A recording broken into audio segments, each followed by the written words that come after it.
Hello there everybody, Sam's Trains here, welcome back to the railway and welcome back to another review. My O-gauge layout is arguably missing quite a lot of things, but for me the most serious omission is a brake van.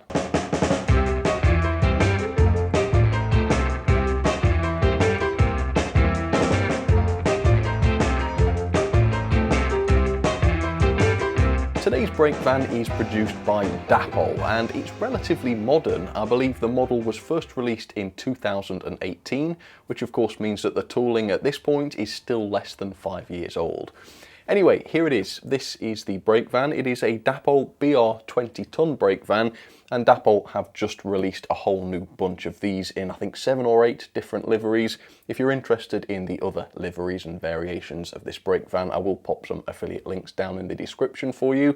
But this particular brake van has an RRP of £84.99, and from my retailer of choice I paid £71.40 for this, which seems more or less about right.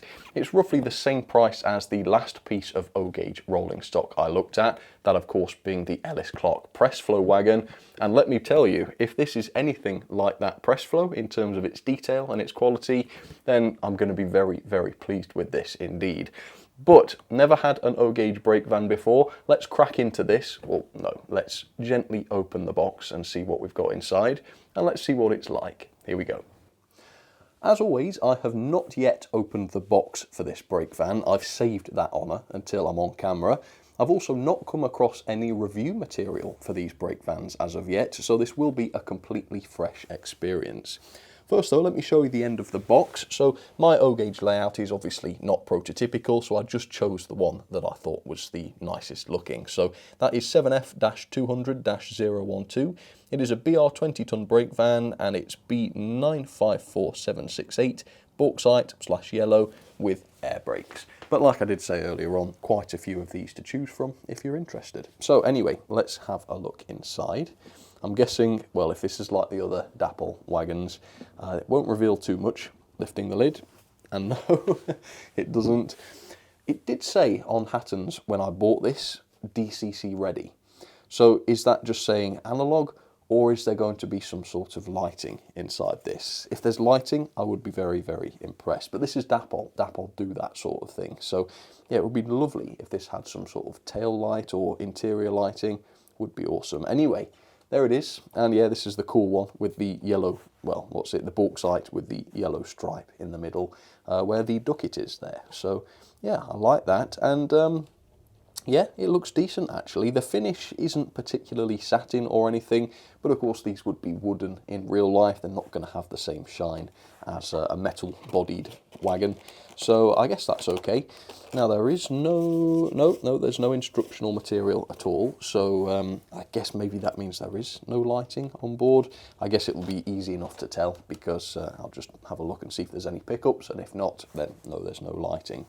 Now this is quite cool. It comes in the blister packaging, the sort of clamshell style, so really nice and easy to unpack. I think other manufacturers, particularly in O-gauge, could learn a thing or two from that, because as you can see, it worked exactly the same and exactly as well as it does in OO or HO. So yeah, why not use it? Anyway, cool, I like the look of the roof.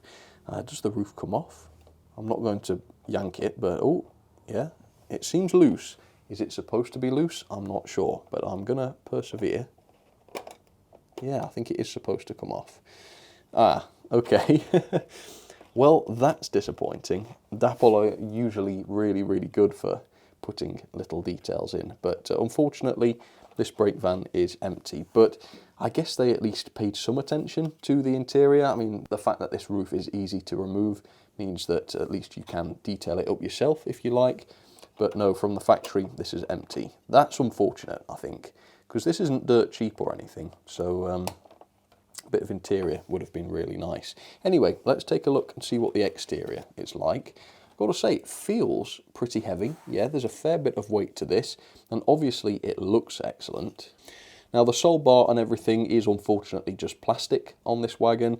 Yeah, no die casting there, but underneath the actual base chassis here is made of metal, and that's where the weight comes from. So yeah, it's not so bad really. At least the weight is all right. I'll pop it on the scales in just a second, let you know exactly what it weighs, but certainly not as much metal work as you would perhaps usually see on a Dapol wagon of this sort, and certainly no interior. And I've also noticed that the footboard here is slightly damaged there. That's unfortunate. I'll see if I can straighten that out. Either it will straighten and be okay, or it will just break off, and that will not be okay. Also, looking underneath, none of the axles are fitted. In fact, this one is completely loose and ready to come off. And on this side, the front end is not fitted correctly. That is loose as well. So, not that impressed, to be honest with you. This costs quite a lot of money. We've got a breakage, axles not fitted, no interior, quite plasticky. First impressions, not as great as they usually are from Dapol, but I will reassemble aspects of this, I suppose, give you a little bit of history, a little bit of a background on these brake vans in real life, and then we'll take a closer look at some of the details. The BR 20-ton brake vans were heavily inspired by existing brake vans of the Big Four railway companies, mainly the L&ER designs, on which the BR design was quite heavily based from around 1950 onwards. These had 16-foot bodies featuring double verandas, so one at each end, and an excess of 5,000 examples were built in total. They were built between 1949 and 1961, and that's a rate of almost 500 of these every year, so the works were certainly busy during that time. They're also incredibly versatile for modelling purposes, as they were actually used until the early 2000s, which makes them suitable for many different eras of modelling, and it also means that many different liveries have also existed throughout their history. So there it is, up close and personal for you, the Dapol 20-ton brake van. And to be honest, yeah, it looks alright, doesn't it? In fact, it looks just the job, a very good effort. But overall, first impressions, I'm not too impressed with this. I do think this was quite expensive for what it is, you know, over £70. At that kind of price, I should not have had to reassemble and repair parts of this model as I've had to. Unfortunately, the broken footboard here, when I tried to gently manoeuvre that back into position, it just came off in my hand. So that's no good, really. I'm going to have to try and glue that back on later. But they are made out of cheap, flimsy seeming plastic. As you can see, they're not very sturdy. The step above the one that broke is all sort of warped and out of position. I'm not very impressed. I really think those could have been made of metal and they would have been much more sturdy. And incidentally, these steps are not touching, nor are they close to the packaging during transit. So I'd be very surprised if just a knock in transit was enough to do that. It's also very easy to see why the axles came out of place as well during transit, because the axle boxes are just really flimsy. They just flex and move out of the way when you touch them. They don't seem at all robust. And again, it's quite a surprise to see such poor quality on such an expensive model. The weight is okay, 208 grams, so it's relatively heavy, but there is certainly a lack of metal on this. Like I say, the sole bar, at least outwardly, is just made of plastic. And also a lot of the detailing is made of plastic. I mean, these handrails on the side, these are really, really cheap and flimsy plastic. I mean, fair enough they're not wire, because it's hard to do these sort of junctions with wire and such, but it does just contribute to the overall flimsiness of the model. Some of these handrails, though, are made of wire, and these are much sturdy and much better. Also, if you compare this to the last O-gauge wagon I looked at, the Ellis Clark Press Flow, for a similar price, within a few pounds, in fact that wagon was cheaper, that model was bursting with detail and amazing features such as the sprung axle boxes, the tiny little separately fitted parts. It had a few really, really impressive aspects to it. And Dapol are usually really good for that sort of thing, but I do feel like they've missed a lot of opportunities here. O-gauge is really cut out for interiors and detail there, whereas here they've missed it out completely. The axles do seem to have some sort of provision for pickup, yet there is no LED lighting inside the brake van, as would have been really lovely. Same sort of thing with the doors. These are just moulded doors. Sometimes Dapol do fit opening doors onto their O-gauge wagons, and it's just that kind of thing that elevates the model up to the next level. And that sort of detail has been completely missed off this wagon, unfortunately, which I don't think is that reasonable, to be honest, given the price. However, outwardly it is a decent model, I would say. Let's take a look at the decoration. As you can see, the yellow stripes on this allow us to see what sort of quality decoration we're dealing with. And as you can see, there is no paint bleed whatsoever in all areas. It looks absolutely sharp as a knife, so that's fantastic. Quite a few separately tampo printed details as well, including these electric warning signs. The way they are printed onto the wooden plank texture looks very good and realistic. And the same is true of a lot of the other tampo printed detailing, of which there is quite a bit, as you can see. And it does say that this is air piped all over it too. Unlike the Ellis Clark press flow, which provided etched plates to put onto the sole bar, this just has a slight extrusion perhaps on the moulding, and then the detail has just been printed onto the top. So it's simple, but I suppose it's equally effective and it's less work for the customer to do. I guess that's okay. The sole bar itself is very well detailed. There's lots of rivets, as you can see, and other details. The buffer beams are very detailed as well. You've got all of the pipework pre-fitted, which is good to see. The couplings are screw-link couplings on this particular brake van, and they are sprung. So that's good quality, and they haven't dropped to pieces yet either, which is good for a Dapol wagon. The buffers are also separately fitted and made of metal, and of course sprung. There we go. So it does have some nice features, and the buffer beams are particularly impressive, I think. The underframe detail is okay as well. There's quite a bit of brake rigging around the wheels, which is really good to see. Yeah, I like that. Just got to fix it there. There we go. And then the bodywork generally is quite impressive. So there are lots of lamp irons, which do seem to be separately fitted, so they stand out beautifully. You've got these things. I thought to start with these were broken handrails and they were just dangling, but no, they are supposed to be like that, so no problem, phew. Mind you, even this one's all bent and crooked, so I guess after all there is a little bit of an issue with those. Nice ducats, yeah, these are separately fitted with a little bit of glazing inside them. And speaking of the glazing, the verandas have glazing in them as well, which all looks nice and flush, no problems with that. And then the roof has all of the details that you'd expect as well, including the little air vents and also a little chimney. But it is unfortunate that they don't connect to anything on the inside. I think that would have really given this wagon the wow factor. And I should just point out as well, obviously we don't have anything like moving axle boxes on this. In fact, well, they do move, but only because they're really flimsy. They're not designed to. So yeah, I mean, the level of detail is okay. I would say it's perfectly adequate for an O-gauge wagon, but it doesn't have the quality that you usually expect of an O-gauge wagon, and it doesn't have the level of detail that I personally would expect, given that I've paid £70. And this is not helped by the amazing standard of the Ellis Clark press flow, which just happens to be the last O-gauge wagon I looked at. And to be honest, for the price, that thing was 10 times better. But yeah, it's all right, I suppose. And if you were to get one without the breakages and without the issues with the axles, then I can see you being a lot happier about this than I currently am. But I see no reason why this will not perform excellently on the O-gauge layout. So let's put that to the test. Let's hook it up to some wagons and let's see how I get on with it. Okay, let's see about getting this brake van going then. At long last, I'm actually going to have a brake van at the end of one of my O-gauge consists. So the loco I've picked for today is this, the Dapol Sentinel. And I've chosen this because, unlike today's brake van, the interior detail on this is absolutely magnificent. Just as good as the exterior detail. Something that I feel this brake van could have done a lot better.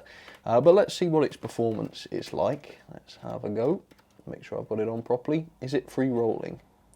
Yeah, to say how dodgy the axles are, yeah, it does seem quite free rolling. Obviously the ends of the axle do sort of fit into metal pickup shoes, which means I guess sort of these fit into bearings.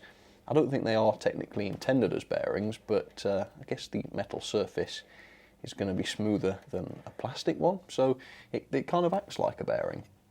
Anyway, yeah, very springy buffers, that's very good.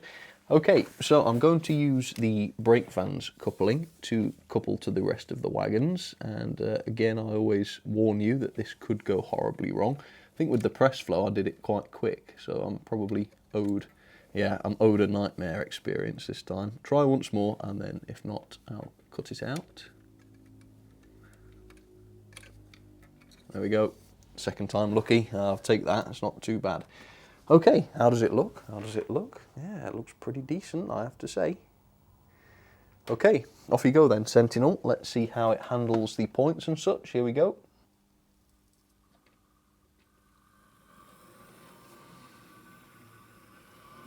Now, just as I was changing shots then, I did get an accidental uncoupling.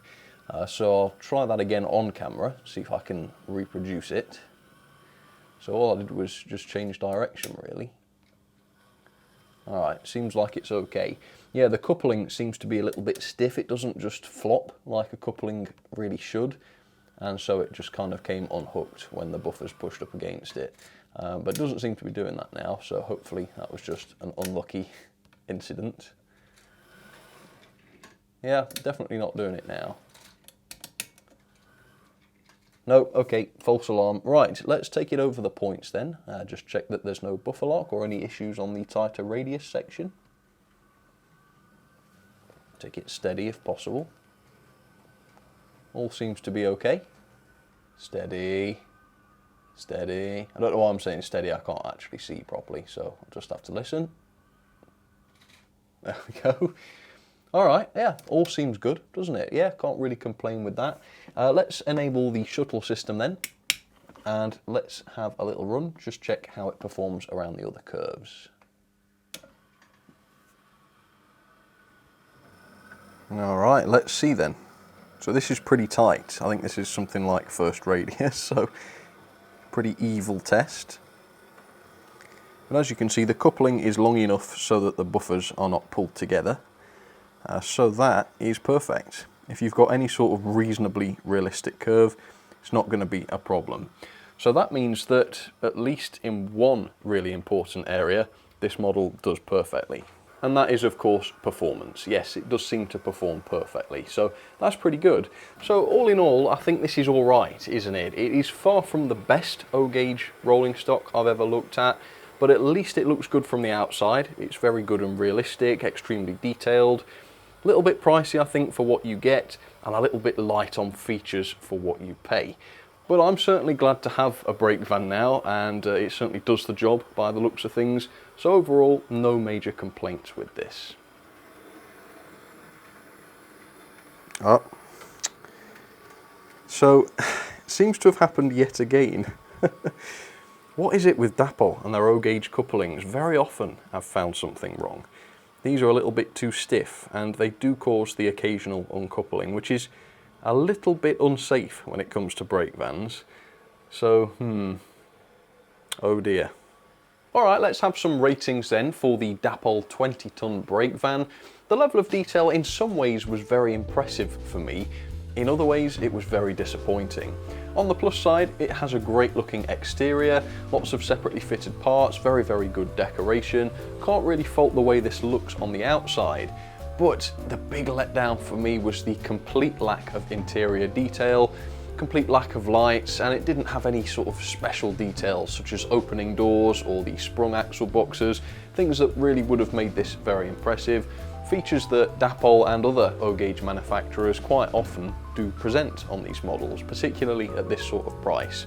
The performance though is okay, can't really fault the performance, runs absolutely fine except for the occasional issue with the coupling.